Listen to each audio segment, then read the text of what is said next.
പോറ്റിയെ കേറ്റിയെ സ്വർണം ചെമ്പായി മാറ്റിയേ. പ്രിയപ്പെട്ട സുഹൃത്തുക്കളെ, ലൂപ്പിഷനിലേക്ക് ഒരിക്കൽ കൂടി സ്വാഗതം. കേരളക്കരെ ആകെ ചർച്ച ചെയ്തുകൊണ്ടിരിക്കുന്ന ഒരു പാരഡി കാലം നമുക്കറിയാം. ഇരു മുന്നണികളും പരസ്പരം ആരോപണ പ്രത്യാരോപണങ്ങൾ നടത്തിക്കൊണ്ട് ഇരിക്കുന്ന, കേസും കൂട്ടവുമായി പോയിക്കൊണ്ടിരിക്കുന്ന ഒരു പ്രത്യേക സാഹചര്യത്തില് തദ്ദേശ സ്വയംഭരണ തെരഞ്ഞെടുപ്പ് കഴിഞ്ഞു. കേരളത്തില് പുതിയ തദ്ദേശ സ്ഥാപനങ്ങളിലേക്ക് പുതിയ ആളുകൾ സത്യപ്രതിജ്ഞ ചെയ്തുകൊണ്ട് ഭരണസമിതികൾ അധികാരമേൽക്കാൻ പോകുന്ന ഈ ഒരു അവസരത്തിൽ നമ്മൾ വ്യക്തമായിട്ട് പരിശോധിക്കുമ്പോൾ നമുക്ക് കാണാൻ കഴിയുന്നത് പലയിടങ്ങളിലും ഇടത് വലത് മുന്നണികളെ പിന്തള്ളിക്കൊണ്ട് BJP മുന്നോട്ട് വരുന്ന കാഴ്ച കേരളത്തിൽ നമുക്ക് കാണാൻ കഴിയുന്നു.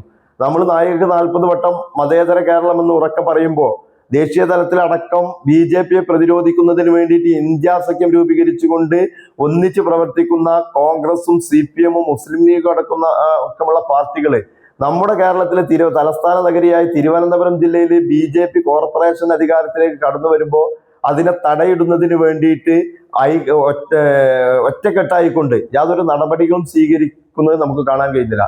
കാരണം ഏറ്റവും വലിയ ഒറ്റകക്ഷിയായ BJPയെ തടയിടാനും അവിടെയുള്ള UDF-ഉം LDF-ഉം സംയുക്തമായിക്കൊണ്ട് മുന്നോട്ട് വരികയാണെങ്കിൽ സാധിക്കുന്നതാണ്. പക്ഷെ അതിനു വേണ്ടിയിട്ട് ഇവര് തയ്യാറാകുന്നില്ല. മാത്രവുമല്ല, നമ്മുടെ എറണാകുളം ജില്ലയിലെ തൃപ്പൂണിത്തുറ മുനിസിപ്പാലിറ്റിയിലും ഇതേ ഒരു സാഹചര്യം നിലനിൽക്കുന്നു. ആ മുനിസിപ്പാലിറ്റിയിൽ BJP പുതിയതായിട്ട് അധികാരത്തിൽ ഏറ്റവും വലിയ ഒറ്റകക്ഷിയായിട്ട് BJP നിൽക്കുന്നു. തൊട്ടുപുറകിലെ 21 സീറ്റ് BJPക്കും 20 സീറ്റ് LDF-നുമാണ്. ബാക്കി സീറ്റുകൾ UDF-നുണ്ട്. പക്ഷെ അവിടെയും ഒരു ഒറ്റക്കെട്ടായി നിന്നുകൊണ്ട് BJPയെ മാറ്റി നിർത്തുന്നതിന് വേണ്ടിയിട്ടുള്ള യാതൊരുവിധ നടപടിക്രമങ്ങളും നമ്മളോട് 40 വട്ടം ഫാസിസത്തെ പ്രതിരോധിക്കുന്നവരെന്ന് അവകാശപ്പെടുന്ന ഇടതുപക്ഷവും വലതുപക്ഷവും ചെയ്യുന്നതായിട്ട് നമുക്ക് കാണാൻ കഴിയുന്നില്ല. മാത്രവുമല്ല, ഇലക്ഷൻ റിസൾട്ടുമായി ബന്ധപ്പെട്ടുകൊണ്ട് BJPയുടെ മുന്നേറ്റത്തെ കുറിച്ച് നമ്മൾ പരിശോധിക്കുമ്പോൾ വളരെ വ്യക്തമായിട്ട് നമുക്ക് കാണാൻ കഴിയുന്നത് കേരളത്തിൽ അങ്ങോളം ഇങ്ങോളം BJPയെ പ്രത്യക്ഷവും പരോക്ഷവുമായി സഹായിച്ച പാർട്ടികളുടെ പേരുകള് അത് കോൺഗ്രസ് ആണ്, CPM ആണ്, മുസ്ലിം ലീഗ് ആണ് എന്നുള്ള യാഥാർത്ഥ്യമാണ് നമുക്ക് വോട്ടിംഗ് പലയിടങ്ങളിലെയും BJPയുടെയും അതേപോലെ തന്നെ ഇവിടെ അഡ്ജസ്റ്റ്മെന്റ് രാഷ്ട്രീയത്തിന്റെ ഉദാഹരണങ്ങൾ പരിശോധിക്കുമ്പോൾ നമുക്ക് കാണാൻ കഴിയുന്നത് നമ്മുടെ കണ്ണൂർ ജില്ലയിൽ അടക്കം അഴിയൂർ പഞ്ചായത്തില് അവിടെ മുസ്ലിം ലീഗ് ജയിച്ച വാർഡുകളില് BJPയുടെ വോട്ടുകൾ താഴോട്ട് പോയിരിക്കുന്നു.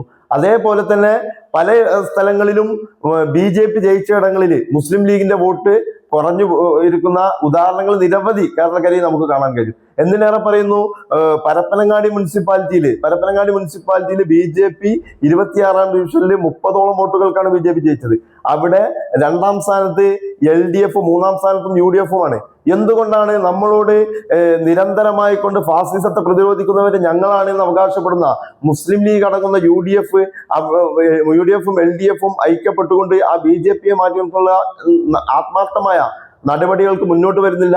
ഇത് തന്നെയാണ് എവിടെ കേരളത്തിന്റെ ഏത് ഇടങ്ങളിലും പരിശോധിച്ചാലും നമുക്ക് വേണമെങ്കിൽ പലപ്പോഴും കേരളത്തിലെ ചെറുകിട പാർട്ടികൾക്കെതിരെ ആരോപണങ്ങൾ ഉന്നയിച്ചുകൊണ്ട് അവരാണ് BJPയെ സഹായിക്കുന്നവരെന്ന് പറയുന്ന മുസ്ലിം ലീഗ് പോലെയുള്ള പാർട്ടികൾ നമ്മൾ പരിശോധിക്കേണ്ടത്.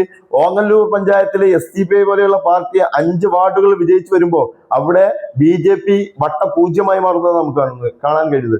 മാത്രമല്ല, പലയിടങ്ങളിലും BJPയെ തോൽപ്പിച്ചുകൊണ്ടാണ് SDPI പോലെയുള്ള പാർട്ടികൾ വാടാനപ്പള്ളി പോലെയുള്ള പഞ്ചായത്തുകളിൽ വിജയിച്ചു വരുന്നത്. ഈ സാഹചര്യം നമ്മൾ പരിശോധിക്കുമ്പോൾ വളരെ വ്യക്തമായിട്ട് നമുക്ക് മനസ്സിലാക്കാൻ കഴിയുന്നത് കേരളക്കരയിലെ ഈ ഇലക്ഷനിൽ ഒറ്റക്ക് നിന്നുകൊണ്ട് 102 സീറ്റ് നേടി ശക്തി തെളിയിച്ച ഒരു പാർട്ടിയാണ് SDPI എന്നുള്ളതാണ്. കാരണം അവിടെ അവരുടെ ദേശീയ നേതാക്കന്മാർ ജയിലറകളിൽ കഴിയുമ്പോൾ അവരുടെ പല നേതാക്കന്മാരും അവരുടെ പാർട്ടി ഫണ്ടുകൾ അടക്കം ED ഉപയോഗിച്ചുകൊണ്ട് വേട്ടയാടിക്കൊണ്ടിരിക്കുമ്പോൾ മുമ്പിൽ ഇത്തരം പ്രതിസന്ധികൾ നിലനിൽക്കുമ്പോഴാണ് വളരെ അച്ചടക്കത്തോടു കൂടി ഉറച്ചു നിന്നുകൊണ്ട് അവർ ഈ തെരഞ്ഞെടുപ്പിന് നേരിട്ടുകൊണ്ട് ഇരു മുന്നണികളിലും കൂടാതെ ഒറ്റക്ക് നിന്നുകൊണ്ട് 102 സീറ്റ് നേടിയത്. ഈ യാഥാർത്ഥ്യം നമ്മൾ തിരിച്ചറിയാതെ പോകരുത്. കാരണം രാജ്യത്തെമ്പാടും നമ്മുടെ സംസ്ഥാനത്ത് മറ്റുള്ള പാർട്ടികൾ നിരന്തരമായി വ്യാജ പ്രചരണങ്ങൾ ആരോപിച്ചുകൊണ്ട് ഇവർക്കെതിരെ നിരന്തരമായി ക്യാമ്പയിനുകൾ നടത്തിയിട്ട് പോലും അവരെ വെറും 10 സീറ്റിൽ ഒതുക്കുമെന്നുള്ള വ്യാപകമായ പ്രചരണങ്ങൾ നടത്തിയിട്ട് പോലും ജനങ്ങൾ അവരെ വോട്ട് ചെയ്ത് വിജയിപ്പിക്കുന്ന കാഴ്ചയാണ് നമ്മൾ കാണുന്നത്. തീർച്ചയായിട്ടും കേരളക്കരയിൽ ഇത്തരം നവസാമൂഹിക രാഷ്ട്രീയ പ്രസ്ഥാനങ്ങൾക്ക് വളക്കൂറുള്ള മണ്ണാണ് എന്ന് തന്നെയാണ് നമുക്ക് കാണാൻ കഴിയുന്നത്. ഇത്തരം പാർട്ടികളെയാണ് ഫാസിസത്തിനെതിരെ നമുക്ക് മുന്നോട്ട് വെക്കാൻ സാധിക്കുക. ഇവരാണ് അടിയുറച്ച ഫാസിസ്റ്റ് വിരുദ്ധരെന്നുള്ള യാഥാർത്ഥ്യം നമുക്ക് കാണാൻ കഴിയുന്നത്. അപ്പൊ ഇത്തരം ആളുകളെയാണ് നമ്മൾ പിന്തുണക്കേണ്ടത് എന്നാണ് ഈ ഒരു അവസരത്തിൽ എനിക്ക് പറയാനുള്ളത്. കാരണം നമ്മളെ ഇടത് വലത് മുന്നണികളുടെ രാഷ്ട്രീയ കാപട്യങ്ങൾ തിരിച്ചറിഞ്ഞുകൊണ്ട് ഫാസിസത്തിനെതിരെ അല്ലെങ്കിൽ BJPക്കെതിരെ അവരുടെ ഉറച്ച നിലപാടുകളെ, ഉറച്ച ചുവടുകളെ നമുക്ക് കാണാൻ കഴിയാത്ത ഈ സാഹചര്യത്തിൽ തീർച്ചയായിട്ടും രാഷ്ട്രീയ കേരളം ഉറ്റുനോക്കിക്കൊണ്ടിരിക്കുന്ന ഈ സാഹചര്യത്തിൽ SDPI പോലെയുള്ള പാർട്ടികൾക്കാണ് നമ്മൾ പിന്തുണ നൽകേണ്ടത് എന്നാണ് ഈ ഒരു അവസരത്തിൽ ആവശ്യപ്പെടുന്നത്.